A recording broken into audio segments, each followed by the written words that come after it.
What's up, Z Freaks? In today's video, I'll be going over the recently announced cards that will be receiving a buff in the next patch. So stay tuned, and I'll have that coming right up for you.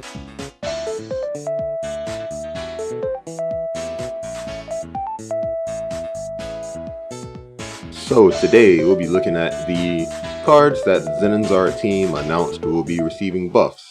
So it's always exciting when a card receives a buff because that means that it's going to shake up the metagame without being a card from a new pack that we need to purchase. And you know, if you already liked the card and wanted to play it but it wasn't as good, now that it received a buff, you might be able to slot it in a deck or two. So with these card buffs here, we have a couple of new decks that got some boost. We have some decks that now have some additional counters, and we have some cards that are really awesome that people would like to play, but they just weren't that good. So I'm hoping that the buffs they receive will make them show up more often in the metagame. Alright, now let's not waste any more time and go ahead and get into the card reviews. So the first card we're looking at is Alliance Chief Officer Javier. Before, it was a 4 cost, 500 power, 1 DP minion, which is about what you'd expect from a minion with a passive skill like his. On your opponent's turn, your opponent's minions with a cost of 5 or lower cannot attack your forces. Now this might seem, helpful, but in reality it's not that good. It only stops minions with a cost of 5 or lower, and it costs 4 to play. Meaning, I believe if you go second and you play this with your 4 mana, your opponent can just drop something that costs 6 and be able to attack your forces, and this card essentially will do nothing. When you have an ability like this that only affects low cost minions, you need for it to be active a lot sooner than 4 mana. So now let's look at the buffs that it received. First thing you'll notice is that the cost went down to 3, and thankfully it's only 1 white specified, which means this card is very easily playable. And now the ability was also buffed. On your opponent's turn, your opponent's minions with a cost of 6 or lower cannot attack your forces. So they did 2 things to make this card playable. One, which can make any card playable, is lowering the cost. This being able to come out on turn 2 if you went second, or if you went first, you can play this on turn 3. It's still a lot better than playing this on 4 mana. And now that the ability stops minions with a cost of 6 or lower from attacking your forces, then that means that this card will be even more effective. Also, buffing this ability to affect minions with a cost of 6 or lower is really good because of the cost reduction mechanic. A lot of minions that cost 6 with cost reduction will be able to come out for cheaper than 6 and be able to attack before this card was buffed. So it's good to see that they made this card a little bit more playable by reducing its cost and increasing its skill. With Javier's buff, Android decks should gain a little more power. And also decks that require you to keep your force points high should also gain a boost, since they won't be able to attack it with minions with a cost of 6 or lower. Now that Javier costs 3, he'll always be able to come out before Golem Summoning, whether you go first or second. So this card has received a little bit of a nerf, since you won't be able to drop it on turn 4 and take out your opponent's Phoenix Force if they have Javier in play. Also, force destruction strategies like the purple cards gain a little bit of a nerf with Javier having a reduced cost, because you won't be able to destroy the forces as quickly as normal. Next up is Anju of Aspiration. Now, I'm really glad that this card is receiving buffs, because I feel like this card could be the face of Zenonzard. It's really cute and it's really versatile because she can transform into any color. Now let's go ahead and take a look at the buff she received. Before, she was a 4 cost minion, which is okay, but in today's meta game, for 4 mana, you want to play cards like Golem Summoning, not a minion with 400 power and 1 DP, if you get what I'm saying. So they lowered the cost of this to 3. This made this card extremely more playable because, like I said, nowadays for 4 mana you want to get a much stronger ability than just playing essentially a vanilla. And its ability was also boosted. Now when this is boosted by a color mana, that mana will move to the base and rest state. Now this is really good. Typically you would just get a colored mana in your base and rest state, but this puts that minion back. into the base in rest state, so you can use that boost minion again on something else later on down the line. That makes this card a lot more splashable than I would have expected, since you get to use that same boost again. So instead of the card being banished, it just gets sent back to your base, which means you don't lose out on a mana for trying to use this card's ability. So now, instead of you being punished for using this card's ability like before, you're not actually rewarded for using the ability, which is how it should be in card games. You never want to punish your players for trying to use an ability, and especially a subpar one at that. Now, the abilities on her transformations didn't change, which is okay. I don't think the abilities are meant to be super powerful. They're meant to be pretty niche for the color, since this is a really splashable and easy to use option. However, they did increase the DP on all of her transform minions, making the transformation a little more threatening than just dealing 1 damage. The transformation had decent stats before, but with this DP buff, now the stats are actually pretty decent. And I'm pretty sure that Anju will definitely be seeing play after these buffs, because she's so much more playable now. Not too many cards and strategies were affected by this change, but now decks utilizing Memoria gain a very reliable utility card. No matter what deck you're using, since Anju is neutral, if you're using Memoria, you're going to have a nymph which can boost, so you'll always be able to use Anju no matter what deck you're using Memoria in.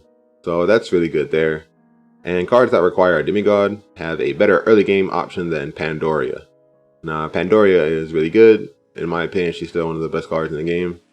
But if you do want to use a strategy that requires a demigod, then Anju is a very viable choice. Also, if they come out with more cards in the future that require a demigod on the field, Anju will always be there to do her thing. Here's a card I think everyone knew would be getting a buff: Straybot. Before, just a generic option to aggressive decks. When it blocks, it enters the active state. So anything with less than 400 power is not getting through a Straybot at all. And now you would think that this would be a good counter for Golem, but if you've actually tried to use Straybot, you know you'll drop Straybot, and they will kill him with a Megaton Hammer or Saga to Flame immediately after. So now let's take a look at his passive skill. The cost of magic cards in your opponent's hand cannot increase, decrease, or become 0. Now, this skill is amazing. The point of Straybot is to bring him down before your opponent uses Golem Summoning, so they won't be able to get through with the Golems. But in reality, decks that use Golem Summoning are also using the Curon Force, meaning once you drop Straybot, they'll be able to use their 2 mana to take out your Straybot before they play their Golem card.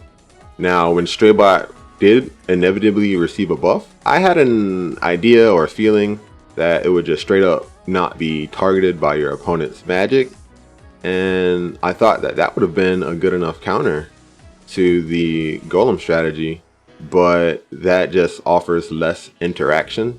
Since your opponent can't target it with magic at all, it would be really hard to get it off of the field. But this passive skill is actually really neat because it doesn't make the card untargetable by magic, but it essentially does the same thing. Now that the cost of magic cards in your opponent's hand cannot decrease, your opponent won't be able to use Megaton Hammer the turn before they use Golem Summoning.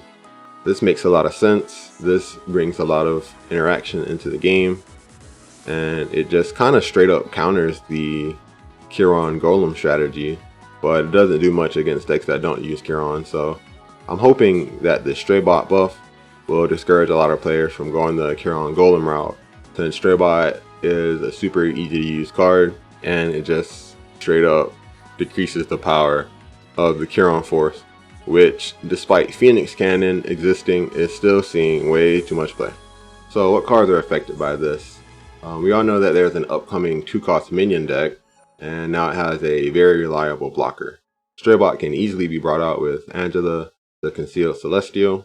So I'm positive that with this change, Straybot will be finding a home in a new 2-cost minion deck.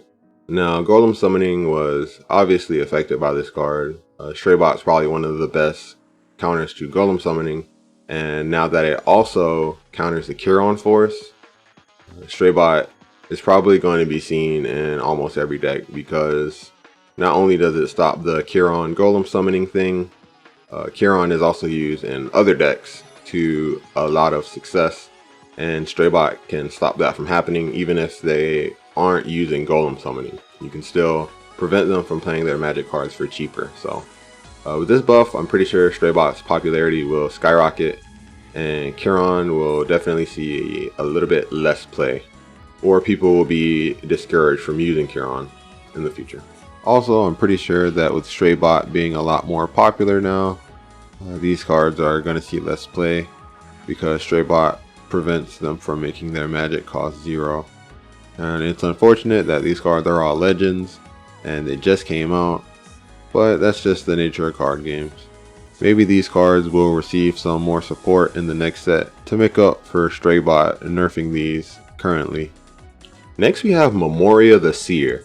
Now this card has a really interesting ability that when you summon it, you choose one of the forces and this minion receives the attributes of that force. Now this doesn't mean that the force will be alive. This card would just have the ability of the force. But for 8 mana, it's not really worth it to play this card, and this doesn't have a use in any deck, especially for 8 mana. Like for 8 mana, you want to be playing a card that is going to put you in the position to be winning the game, and not a card that just gives you the ability of a force. And that can easily be removed because Memoria doesn't have any way to protect itself. Even if you give Memoria the ability of the Sphinx Force, she has a cost of 8, so she will not be able to protect herself with that. Now let's take a look at her buff.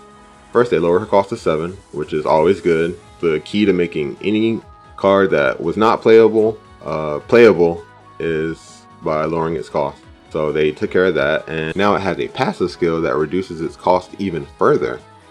For each one of your destroyed forces, it reduces the cost of this card in your hand by 3. Now her Wind Summon ability is cool and all, but like I said, for 8 mana it's just not it. However, if you have a force destroyed, you can play this for 4 mana, which is a lot better than playing this for 8 mana. And if both of your forces are destroyed, you can play this for 1 mana, which is insane. Forget the Wind Summon ability. Being able to play a 800 BP 2 DP minion for 1 mana is already good. So when it comes to the Wind Summon ability, being able to reduce the cost makes this card so much more playable. So I'm glad whoever on the Zenonzard team wanted this card to get buffed found a great way to make this card absolutely playable without making it busted. Now will it see play? I don't know, but the card is actually usable now and not a card that I would automatically turn to spirits as soon as I got it. So now this buff didn't really affect any cards in general to my knowledge, but decks that rely on the ability of a force to be active will receive a buff from the Memoria buff. So Chimera you obviously are going to need for your strategy. This lets you play pretty much any color minion, and if they destroy it and you don't have the mana to summon whatever minion in your deck, then you're screwed. But Memoria can kind of take care of that if they do destroy your Chimera force. Same with Kiron and Phoenix. You know, these forces are the best in the game, and if they get destroyed but you still need the ability for your strategy to pop off, then Memoria can find a place in your deck and come out if they happen to destroy one of your forces. So it's just nice that they decided to give this card a buff, especially since it's a legend. Now here's a card that I didn't think needed a buff at all, Bomb Wisp. Before it was just a generic card that destroys all 300 BP or lower minions when it's destroyed. Pretty good tech option for certain decks, but they improved the ability of this card, but now it has a passive skill that deals 1 damage to your opponent's life points whenever one of your minions transform or metamorphose, and it can only be activated once per turn. Now I'm not sure why they chose this card to put this skill on. I'm pretty sure they could have chosen anything else, and it especially does not make sense since this card comes from the Awaken pack and there is no mention of transform or metamorphose in any cards from Awaken.